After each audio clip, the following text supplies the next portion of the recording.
Yes నమస్తే, welcome to our channel. నేను లోకేష్.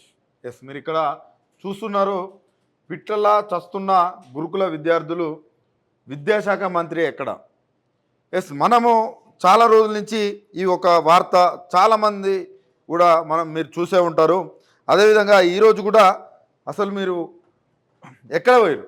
ఏదైతే మీ కింద ఇలా కొంతమంది పేర్లు కావచ్చు, వాళ్ళ ఫేసులు మీకు అవుపడుతున్నాయి. ఎవరైతే కోదండరామ్ కావచ్చు, అదేవిధంగా కోదండరామ్ గురించి మెయిన్ మాట్లాడుకోవాలి. అసలు ఎక్కడ పోయి నేను ఒక ప్రొఫెసర్ హోదాలో ఉండి ఆ రోజు బీఆర్ఎస్ పార్టీ పైన అది చేస్తున్నారు ఇది చేస్తున్నారు అని చెప్తూ వస్తున్నారు. మరి ఇప్పుడు ఎక్కడ పోయిండు?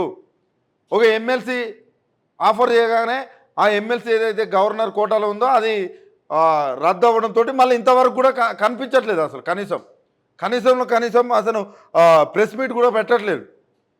అరే ఆ రోజు ఏదైతే రేవంత్ రెడ్డి ఉన్నారో కనీసం ఎక్కడ అప్పుడు కనీసం ఇప్పుడు 50 రోజుల వ్యవధిలోనే కావచ్చు, మొత్తం 4 నెలలు వేసుకోండి, మొత్తం 120 రోజుల్లో మొత్తం విద్యార్థులకి ఎక్కడ పడితే అక్కడ గురుకుల పాఠశాలలో ఫుడ్ పాయిజన్ అవుతుంది. అసలు ఎందుకు అవుతుంది అనే అడిగిన ఒక్క మంత్రి, ఒక ఎమ్మెల్యేనే, ముఖ్యమంత్రి ఎక్కడ కూడా వాళ్ళు మాట్లాడినట్టు కనిపించట్లేదు. అసలు ఎక్కడ పోయినారు? అసలు విద్యాశాఖ మంత్రి ఎక్కడున్నాడు? అన్నీ కూడా నీ దగ్గర పెట్టుకున్నావు, ఒక కుప్పలా వేసుకొని నీ దగ్గర పెట్టుకున్నావు. అరకూర మంత్రులన్నీ ఇచ్చేసి హోంశాఖ నీ దగ్గర పెట్టుకున్నావు, అదేవిధంగా విద్యాశాఖ కూడా నీ దగ్గరనే పెట్టుకున్నావు. అదే భువనగిరికి సంబంధించి ప్రశాంత్ ఎవరైతే ఉన్నారో ఒక దళిత బిడ్డ, ఆయన చనిపోతే కనీసం విచారించే టైం కూడా లేదు. కనీసం ఒక అధికారికంగా సంతాపం తెలుపుతున్నామో ఇంకేదో అసలు సీఎంఓ ఆఫీస్ నుంచి ఒక్క అధికారిక ప్రకటన రాదు.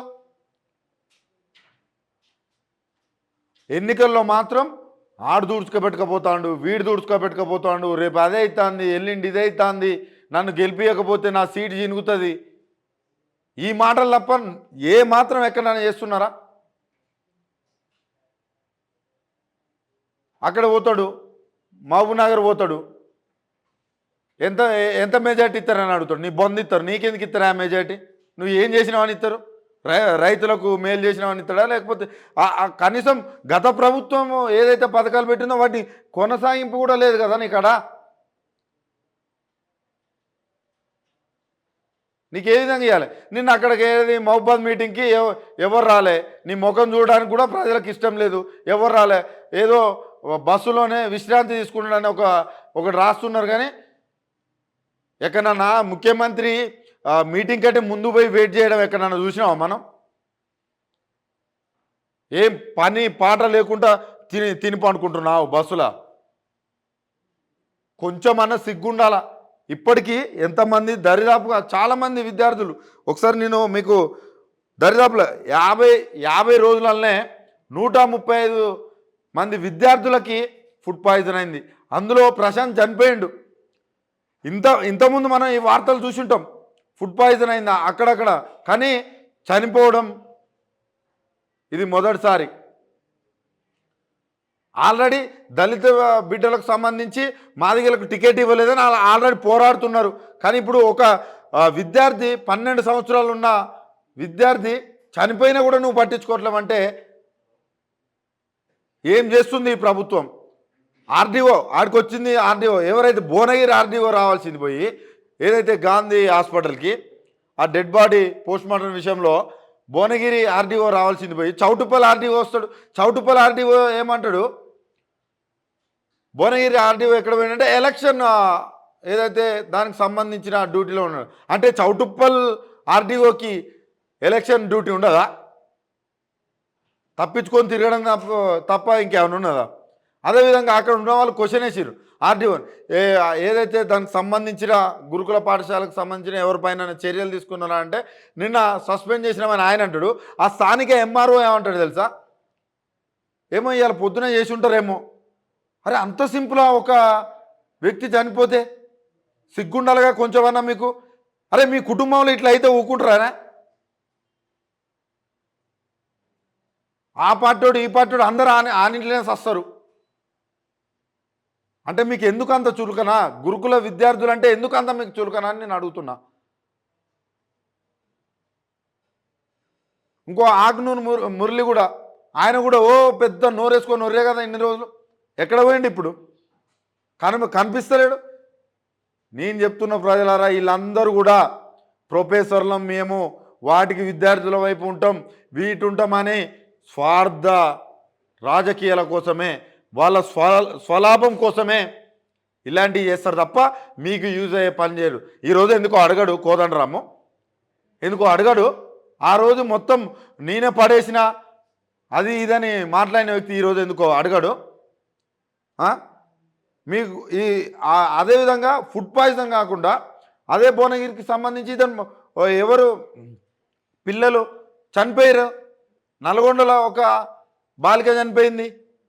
అరే అక్కడ విద్యార్థులు చనిపోతుంటే ఇప్పుడు 4 విద్యార్థులు చనిపోయారు. ఈ యొక్క ప్రశాంత్ మాత్రం ఫుడ్ పాయిజన్తో చనిపోయాడు. మిగతా వాళ్ళు వేరు కారణాలు. అసలు ఏం జరిగిందని తెలుసుకునే ప్రయత్నం ఇంతవరకు ఒక మంత్రి ఎమ్మెల్యేనే ఒక విచారణ లేదు. అటు బాసరలో కూడా చనిపోతూనే ఉన్నారు. బాసర గేట్లు అయితే బలమూరు వెంకట ఉరికిపోయి దూకిండే. ఇప్పుడు ఎక్కడ పోయినావా? 46 జీవోలని నిట్ట నిలువన ముంచినావు. కనీసం విద్యాశాఖ మంత్రి ఎంత ఇంపార్టెంట్ అనేది నీకు తెలియదా? నువ్వు చదువుకోలే, డాక్టర్ చదివినా అంటావు కదా నువ్వు. ఆ రోజు విద్యాశాఖ మంత్రి లేకపోతేనే నువ్వు డాక్టర్ అయినావా? ఆ రోజు ఉన్న ప్రభుత్వాలు విద్యాశాఖ మంత్రిని నియమించి ఆ రోజు అసలు విద్యాశాఖలో ఏం జరుగుతుందని వాళ్ళు చూడకపోతే నువ్వు ఆ స్థాయికి పోయినావా? పోలే కదా. ఎంత దౌర్భాగ్యం అండి. ఈ రోజుకు 4 నెలలు అవుతున్నా కూడా విద్యాశాఖ మంత్రి లేడు. ఏమనంటే ఓయూలో చాలా పెద్ద మీటింగ్ పెడుతున్నా, ఓయూలో అది జరుగుతుంది, నిరుద్యోగుల తరఫున పోరాడుతున్నా. కొంచెం అని ఉండాలి. గత ప్రభుత్వం ఇచ్చిన 30,000 జాబులు పట్టుకొని సొమ్మొకటిది సోకొకటిది అన్నట్టుగా వాళ్ళు ఇచ్చిన 30,000 జాబులు పట్టుకొని మేము ఇచ్చినామని చెప్పుకుంటారు. చూపెట్టండి. మీరు ఎప్పుడు నోటిఫికేషన్ ఇచ్చిర్రు చూపెట్టండి. అరే అక్కడ ఓ పక్క అశోక్ సార్ అనే ఒక అశోక్ అకాడమీ ఆయన దీక్ష చేస్తాడు. మీరు గత ప్రభుత్వం ఏదైతే 750 గ్రూప్ 1 పోస్టులో గయ్య మీరు ఇప్పుడు ఇస్తున్నారు, మీరు ఇచ్చింది ఏందని. నీకు దగ్గరే కదా. ఓయిలో మీటింగ్ పెట్టిన రోజు బల్మూరు వెంకట్, అదేవిధంగా అశోక్ సార్ ఇంకా కొంతమంది అడిగి పోయారు కదా. రే ఒక్కరు కూడా ఈ గురుకుల విద్యార్థుల పైన ఒక్కరు కూడా మాట్లాడరే. అదేవిధంగా అక్కడ గ్రూప్ 4 జాబ్ రాలేదని ఒక అమ్మాయి కూడా చనిపోయింది ఆర్టీసీ క్రాస్ రోడ్లో. అప్పుడు కూడా మరి ఈ ఎవరైతే నిరుద్యోగులు ఉన్నారో వాళ్ళకు ఒక ధైర్యం కల్పించాల్సిన ప్రభుత్వమే మేము ఎలక్షన్ క్యాంపెయినింగ్లో తిరుగుతాం, మాకు ప్రజలు అవసరం లేదు, మాకు రైతులు అవసరం లేదు. అరే ఈ విద్యార్థులే కదా మనకు నెక్స్ట్ భవిష్యత్ అని చెప్పుకుంటూ ఉంటారు, పెద్ద పెద్ద మాటలు మాట్లాడుతూ ఉంటారు కదా. నల్గొండ నేరేడ్చల్లో కూడా అదే జరిగింది. ఎంతమంది అక్కడ ఫుడ్ పాయిజన్ 4 విద్యార్థులకు, అక్కడ 4 విద్యార్థులకు ఫుడ్ పాయిజన్ అయింది.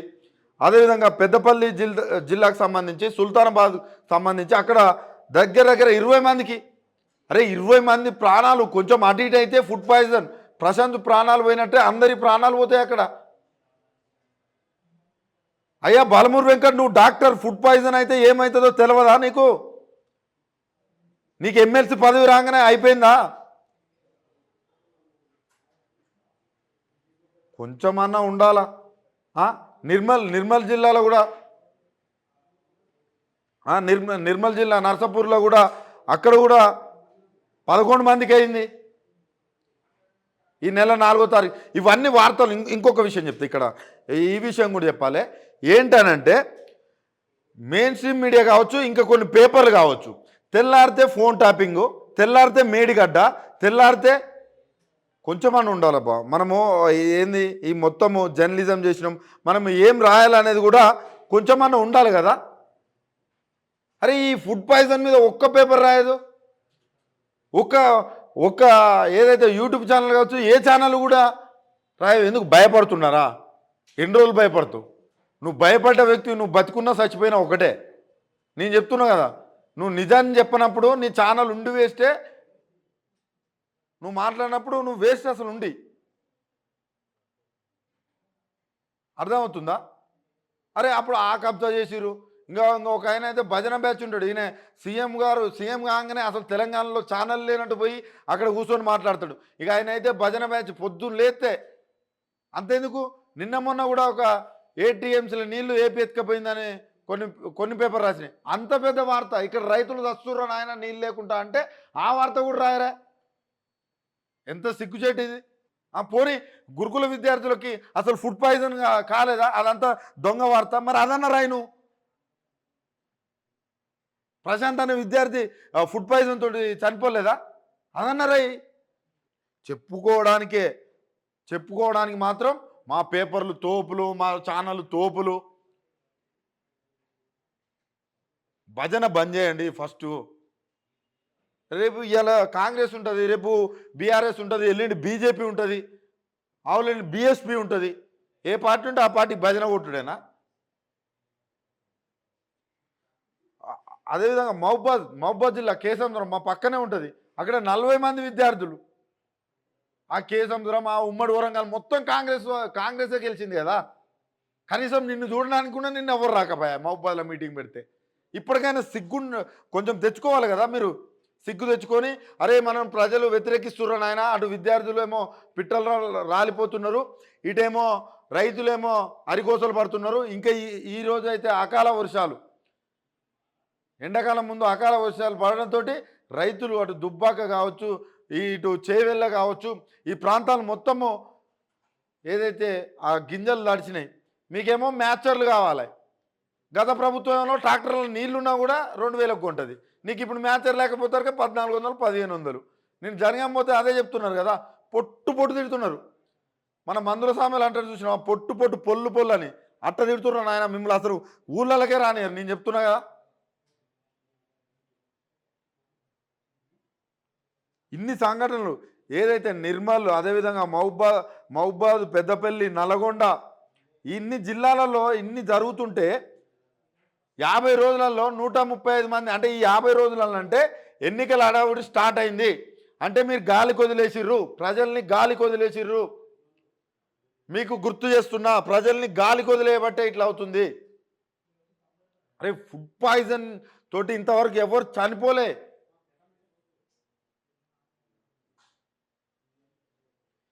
పాపం అక్కడ వాళ్ళ అమ్మమ్మ కావచ్చు, నాయనమ్మ కావచ్చు, వాళ్ళు ఆరోపిస్తున్నారు. పక్క బెడ్ పిల్లోడు ఏదైతే ఆడ భువనగిరికి సంబంధించి ఆడ ఏదైతే అందరికి ఫుడ్ పాయిజన్ అయిన నేపథ్యంలో ఎవరికి చెప్పకుండా టాబ్లెట్స్ ఇచ్చినాడు. పక్క బెడ్ పిల్లవాడు పోయి టాబ్లెట్స్ ఇవ్వడం అట. ఆ వీడియోలు కూడా ఉన్నాయి మన దాంట్లో, మన ఛానల్లో చూడుర్రి. ఎంత దారుణం అండి. ఒక 6th క్లాస్ చదివే పిల్లోడు టాబ్లెట్ పక్క పిల్లోనికి ఇవ్వడం ఎంత దారుణమైన పరిస్థితి. ఆ పిల్లోడికి ఏదైతే మోషన్ పోయినప్పుడు బ్లడ్ రూపంలో రావడంతో అప్పుడు అలర్ట్ ఆ ఇంటికి సమాచారం ఇచ్చారంట. ఆ మేడం ఏ రోజు కూడా ఆ తల్లికి ఫోన్ చేసింది, ఆ రోజు చేసిందంట. అప్పటికే వీళ్ళు పోయేవారికి కాళ్ళు పడిపోయినాయి, చేతులు పడిపోయినాయి. గంటల వ్యవధిలో అయితే కాలు చేతులు పడిపోతాయా ఫుడ్ పాయిజన్ అయితే? బల్మూరు వెంకట్ గారు, డాక్టర్ గారు చెప్పాలా మీరే. మళ్ళీ మీ యొక్క శాసనసభలో ఏదైతే మీ పార్టీకి సంబంధించిన వాళ్ళు చాలామంది డాక్టర్లు ఉన్నారు, చెప్పమంటారా? ఆ మహబూబాద్ కేసముద్రం పక్క ఆయనకే వస్తుంది కేసముద్రం కూడా. అయ్యా మురళీనాయక్, నువ్వు డాక్టరే కదా, కనపడతలే, కళ్ళు దొబ్బినాయా నీకు? అవుపడతలే కళ్ళు? 40 మందికి ఫుడ్ పాయిజన్ అయిందట. అసలు ఎందుకయిందో తెలుసుకోవాను. ఆ పక్కనున్న డోర్నకల్ రామచంద్ర నాయక్ డాక్టరే.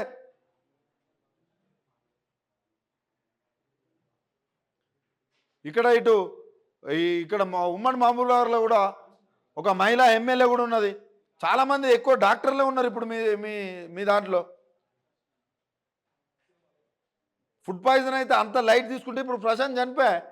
అరే ఎంత దారుణం. వాళ్ళ తల్లిదండ్రుల్ని నడి రోడ్డు మీద బేగంపేటలో 1346 పిల్లర్ కింద వదిలేసిపోయారంట.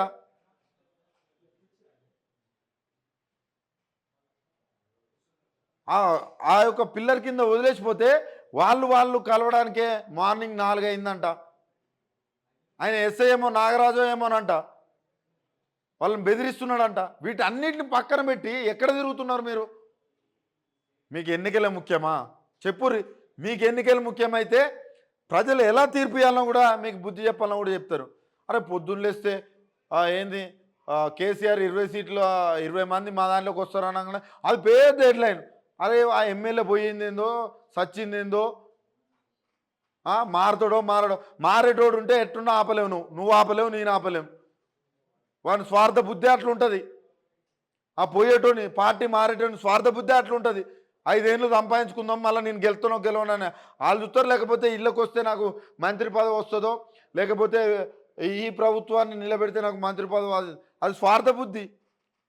హైలైట్ చేసుకుంటే ఈరోజు గురుకుల విద్యార్థులను పట్టించుకోకుండా ఇక ఈయన అప్పటి నుంచి నేను ప్రొఫెసర్, సరే మీరు ప్రొఫెసర్ సార్, మిమ్మల్ని చాలా గౌరవిస్తాం మేము, కానీ మా గురుకుల విద్యార్థులు, మా పేద విద్యార్థులు చనిపోతుంటే ఎక్కడ పోయినా నువ్వు కనీసం గాంధీ హాస్పిటల్కి వచ్చి మాట్లాడలే.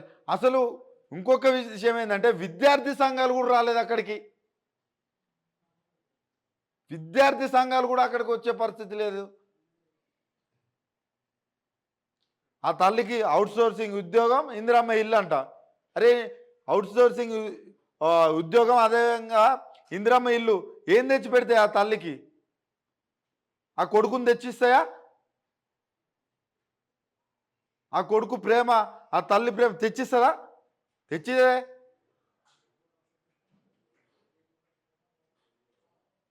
అరే కొంచెమన్నా ఉండాలి. అసలు ఎందుకు ఈ గురుకుల విద్యాలయాల్లో ఇట్లా జరుగుతుంది ఎందుకు అనేది మీరు దాన్ని అక్కడికి పోయి ఆ క్వశ్చన్ రేజ్ చేసి అసలు ఏం జరుగుతుంది, ఫుడ్లో ఏమన్నా నాణ్యత లోపం ఉందా, లేకపోతే అక్కడున్న వార్డెన్స్ కావచ్చు, ఆయన వార్డెన్లే లేరంట. అక్కడ చెప్తున్నాడు బక్క జడ్సన్ 35 రూపాయలు ఇస్తే 3 పూటల భోజనం అంట. నీకు వస్తాయా? నీ ఛాయ్ సీఎం గారు నువ్వు తాగే ఛాయ్ ఎంత ఉంటుందో తెలుసా? ఒకసారి చెప్పు అధికారికంగా. 35 రూపాయలకు 3 పూటల భోజనం వస్తుందా ఎక్కడన్నా? ఏం చేస్తున్నారా మీరు? ఏం చేస్తున్నారు? జైల్లో ఉన్నవానికేమో 78 రూపాయలేమోనంట. జైల్లో ఖైదీలకు ఫుడ్ ఏమో 70-80 రూపాయలు వాళ్ళకు ఉందంట. విద్యార్థులకేమో 30-35 రూపాయలు అంట. అరే మా ఖైదీల కంటే హీనంగా చూస్తున్నారు మా విద్యార్థుల్ని. ఎంత దారుణం అండి ఇది. అయ్యి ఇప్పటికైనా బయటికి రండి, ఇప్పటికైనా బయటకు వచ్చి అసలు ఏం జరిగిందో తెలుసుకోండి. ఆ యొక్క ప్రశాంత్ తండ్రి ఒకటే చెప్పిండు, నాకు ఏ ఉద్యోగం వద్దు, నాకు ఏది వద్దు, ఇంకా ఏ తల్లిదండ్రులకి ఇలాంటి కడుపు కోత మిగలకూడదు అని చాలా స్పష్టంగా చెప్పిండు ఆయన. అదేమో 46 జీవో విద్యార్థులేమో వాళ్ళు చనిపోతూ ఉంటారు. రోజుకొకరు కానిస్టేబుల్ ఉద్యోగం రాలేదు, నాకు ఏది లేదని. నేను నిజంగా చెప్తున్నా కదా, వాళ్ళు పెద్ద పిరికోళ్ళు. ఎందుకంటే ఆ రోజు కాంగ్రెస్ గెలిస్తేనే మాకు న్యాయం జరుగుద్దని ఉరికినోళ్ళు ఈరోజు గెలిచిన ఎమ్మెల్యేని గల్ల పట్టుకొని అడగాల్సింది పోయి చావడం ఎందుకే పిరికోళ్ళలాగా? పోయి గల్ల పట్టుకొని అడుగు, నీ నియోజకవర్గంలో నువ్వు ఎవరు కోటేపించినావు నువ్వు అడుగు. అప్పుడు కదా వణుకు పుట్టేది ఎమ్మెల్యేకి కానీ ఎవరికైనా. అరే మన మీద ప్రశ్నించే చైతన్యం వచ్చింది ప్రజల్లో, మనం ఏమైనా మిస్టేక్ చేస్తే వాళ్ళు ఎమ్మడే ప్రశ్నిస్తారు, గల్ల పడతారు అనే ఒక భయం వచ్చేది. పిరికి పందల్లా చనిపోతే ఏం లాభం? మీ తల్లిదండ్రులకు కడుపుకోత తప్ప. ఏదో నా కొడుకు ఉద్ధరిస్తాడు, ఏదో జాబ్ చేసో లేకపోతే ప్రైవేట్ జాబ్ చేసో మేము ముసలోళ్ళం అయిన తర్వాత మమ్మల్ని సాత్తాడు, మమ్మల్ని ప్రేమగా చూసుకుంటాడు అని కదా. నువ్వు మధ్యలో చనిపోతే ఆ తల్లిదండ్రుల్ని కాపాడాల్సింది ఎవరు? నువ్వు ధైర్యంగా ఉండు, నువ్వు పోరాడు.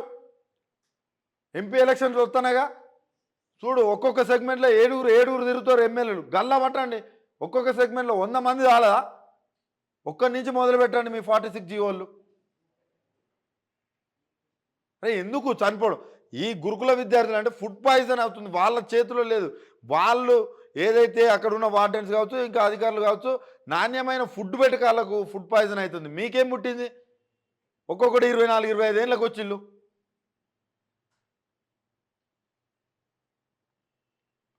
ఇప్పటికైనా చెప్తున్నాం, ఎప్పటికైనా విద్యాశాఖ మంత్రి ఎక్కడని అడుగుతున్నాం. విద్యాశాఖ మంత్రిని వెంటనే నియమించాలి. ఈ గురుకుల పాఠశాలలో ఏం జరుగుతుందో ఎంక్వైరీ చేయాలి. ప్రశాంత్ మృతికి కారణాలేంటో మాకు తెలవాలే. అరే రిపోర్ట్ల కానీ ఎత్తుకపోతారట పోలీసులు. అరే వాళ్ళు 70,000 సంచిలో పెట్టుకుంటే 76,000 అవి కూడా లేకుండా చేసిళ్ళు. నేను మళ్ళీ కూడా పోయి ఆ కుటుంబాన్ని కలిసే ప్రయత్నం చేస్తా. ఆ రోజు రిపోర్ట్స్ కానీ 76,000 డబ్బులు కానీ తీసుకుపోయి మరి ఎంత ఇచ్చిరని 20,000 అట దాన సంస్కరణల కోసం 20,000 ఇచ్చిర్రు. ఎవరికి కావాలని 20,000? ఇప్పటికైనా విద్యాశాఖ మంత్రిని నియమించాల్సిందే. ఎక్కడ అని ప్రతి ఒక్కరు కూడా ఎవరైతే ఉన్నారో మేధావి వర్గం కావచ్చు, ప్రొఫెసర్లు కావచ్చు, ఓయి స్టూడెంట్స్ కావచ్చు, అందరు కూడా విద్యాశాఖ మంత్రి ఎక్కడ అని నిలదీయాల్సిందే. మీడియా ముఖంగా మీరు ఏ ఛానల్ దొరికితే ఆ ఛానల్ దగ్గరికి పోయి అడగాల్సిందే. ఈరోజు మీరు సీఎం కలవకపోవచ్చు, ఏదో విధంగా వీడియోల రూపంలో ఏదో విధంగా మీ ఎమ్మెల్యే దగ్గరలో పోయో ఏదో విధంగా అడగాల్సిందే. అదేవిధంగా మేధావి వర్గం బయటకు వచ్చి మాట్లాడాల్సిందే. మేధావి వర్గానికి ఈరోజు అర్థం లేకుండా పోతుంది. ఈ విద్యార్థులు చనిపోయినా కూడా మాట్లాడకపోతే ఇది మితిమీరిన తర్వాత మాట్లాడితే ఆ విద్యార్థులు మనకు తిరిగి రారు. ప్రశాంత్ లాంటి వ్యక్తులు మళ్ళీ తిరిగి వస్తారా? ఆ విద్యార్థి లాంటి వాళ్ళు రారు. భువనగిరిలో 2 బాలికలు, సూర్యాపేటలో 1 బాలిక, ఇలా వాళ్ళు 3 4. అదేవిధంగా ఏదైతే IIITకి సంబంధించి బాసర్లో 1 విద్యార్థి రీసెంట్లీగా, వీళ్ళందరూ ఎందుకు చనిపోతున్నారు అని ఒక మేధావి వర్గం ప్రశ్నించాల్సిందే ఈ ప్రభుత్వాన్ని. ఆ రోజే వాళ్ళలో ఒక ఏదైతే ఎమ్మెల్యే కావచ్చు, సీఎం కావచ్చు, ఎవరైనా కావచ్చు, వీళ్ళు ప్రశ్నిస్తున్నారు, ఇది కరెక్టే అనేది వాళ్ళకు కూడా ఒక అవగాహన వస్తుంది. ఎందుకంటే ఇప్పుడు అందులో అందరు కూడా కొత్త ఎమ్మెల్యేలు, అవగాహన లేకుండా పోయింది, ఏం మాట్లాడతారో తెలియదు. అసలు రైతులు అంట చాలా సుభిక్షంగా ఉన్నారంట, చాలా ఆనందంగా ఉన్నారంట రైతులు. ఆల్రెడీ యశస్విని రెడ్డి గారు మా ఛానల్లో ఒక వీడియో చూర్రి, మీ ధర వత్తాండకే నిన్న మళ్ళీ పోయి నువ్వు అదే స్టేజ్ మీద గదే మాట్లాడుతున్నావు అంటే వీళ్ళంతా అవగాహన లేని వాళ్ళు. మేధావి వర్గం వీళ్ళకి గుర్తు చేయాల్సిందే. అధికార పార్టీలో ఉన్న ఎమ్మెల్యేలకు కానీ మంత్రులకు కానీ ఈ మేధావి వర్గం బయటకు వచ్చి గుర్తు చేయాల్సిందే. ఆ రోజు మాత్రమే మన యొక్క విద్యార్థులను మనం కాపాడుకుంటాం. ఏదో వీళ్ళ ఏది ఒక ఎంపీనో ఎమ్మెల్యేనో ఇంకో అధికారం వీళ్ళ పిల్లలు గురుకుల పాఠశాలలో చదవరు. బీసీ, ఎస్సీ, ఎస్టీ విద్యార్థి పిల్లలు మాత్రమే ఇందులో అత్యధిక సంఖ్యలో ఉంటారు. అంటే వాళ్ళు చదువుకోకూడదా? వాళ్ళు ఇప్పుడు కార్పొరేట్ స్కూల్లో పోవాలంటే వాళ్ళకు చాలా ఎక్కువ మొత్తంలో డబ్బు అవసరం ఉంటుంది. ఎలా పంపిస్తారు? వాళ్ళు పంపించలేని పరిస్థితి. అలాంటప్పుడు ఇంకా వాళ్ళు ఏదైతే గొర్రెల మేకల బర్రెలు కాసుకుంటే బతకాలా? మొత్తం ఈ కింది స్థాయి వర్గం మొత్తం. ఇప్పుడు ఆ ప్రశాంత్ వాళ్ళ నాన్న బోరు బండి నడిపే దాంట్లో ఒక కూలి అంతే. బోరు బండి కూడా అయినది కాదు, అందుబాటులో కూడా ఉండడు. కనీసం ఆ తల్లికి బస్సు బోర్డు చదవరాక ఆ ఒక విద్యార్థిని అందులో తోలి అయోమయమైన పరిస్థితి అంట. అందుకే మీ నాన్న వచ్చిన తర్వాత వస్తా అని ఆయనకు మాట ఇచ్చారు. ఆ ఉగాది రోజు ఆ రోజు తీసుకపోతే అయిపోయేది. ఏదైతే శ్రీరామనవమి పండుగ రోజు పండుగ చేసుకోవాల్సింది పోయి, శ్రీరాముణ్ణి ఊరేగించాల్సింది పోయి ప్రశాంత్ పాడని ఊరేగించిరు ఆ ఊర్లో. మరి ఇక్కడ ఉన్న బీజేపీ పార్టీ ఏం చేస్తుందో కూడా అర్థం కావట్లా. ఎక్కడ కూడా గురుకుల విద్యార్థుల గురించి పట్టించుకున్న దాఖలాలు. ఎందుకంటే వాళ్ళ పిల్లలు కూడా మంచి మంచి శ్రీ చైతన్య, నారాయణ, అసలు ఇంకా ఇంటర్నేషనల్ స్కూల్స్, అదేవిధంగా యుఎస్ అక్కడక్కడ పోయి చదివించుకోవడాలు. మా ఎస్సీ, ఎస్టీ, బీసీ పిల్లలు కాదా? చెప్పండి. నేను ఈ వేదికగా ప్రశ్నిస్తున్నా, చెప్పండి. వాళ్ళ పిల్లలు కాదా? మీ ఇంట్లో ఒక పాపో ఎవరో చిన్న ఫుడ్ పాయిజన్ అయితే పెద్ద పెద్ద హాస్పిటళ్ళు, కానీ ఆ యొక్క ప్రశాంత్కి ఫుడ్ పాయిజన్ అయితే ఏది భువనగిరి గవర్నమెంట్ హాస్పిటల్. ఆ తర్వాత ఇక్కడ మిరాకిల్ హాస్పిటల్కి వచ్చినాక 1,50,000 ఆయన కట్టుకున్నట్ట. నువ్వు ఇచ్చిన 20,000 ఏం సరిపోతాయి ఆయనకి? ఇలా ఉంది తెలంగాణలో. గురుకుల విద్యార్థులను అసలు పట్టించుకోవట్లేరు. ఇప్పటికైనా పట్టించుకోండి. మేధావి వర్గం, ముఖ్యంగా చెప్తున్నా, మేధావి వర్గం దీనిపైన మాట్లాడాల్సిందే. ప్రభుత్వాలను హెచ్చరించాల్సిందే, గుర్తు చేయాల్సిందే. అన్ని పేపర్స్ కూడా ఇలాంటి ఇష్యూలనే మెయిన్ పేపర్లు వేయండి. హెల్ప్ చేసిన వాళ్ళు అవుతారు కదా. ఎందుకు పెద్ద పెద్ద వాళ్ళ కూతుర్లు, పెద్ద పెద్ద వాళ్ళు చనిపోతేనేనా మెయిన్ పేపర్లు వేసేది? మా దళిత బహుజనుల యొక్క పిల్లలు మీకు అవపడరా? ఓ పక్కనేమో వాళ్ళకి టికెట్స్ కూడా ఇవ్వవు, రాజకీయంగా వాళ్ళని అట్లా ఇబ్బంది పెడతావు, వాళ్ళు రోడ్ల మీదకి వచ్చే పరిస్థితి నీ పార్టీ వాళ్ళు కూడా. ఇక్కడేమో మా చిన్నపిల్లలు విద్యార్థులు చదువుకుందామంటేనే ఫుడ్ పాయిజన్లు అవుతున్నాయి. ఏంది ఈ ప్రభుత్వంలో ఏం జరుగుతుంది? ఇప్పటికైనా మాట్లాడాలని అయితే నేను కోరుకుంటున్నా. మొత్తానికి నేను ఇలాంటివి మళ్ళీ రిపీట్ అయితే మళ్ళీ మా యొక్క ఛానల్ తరపున మీకు గుర్తు చేస్తూనే ఉంటాం.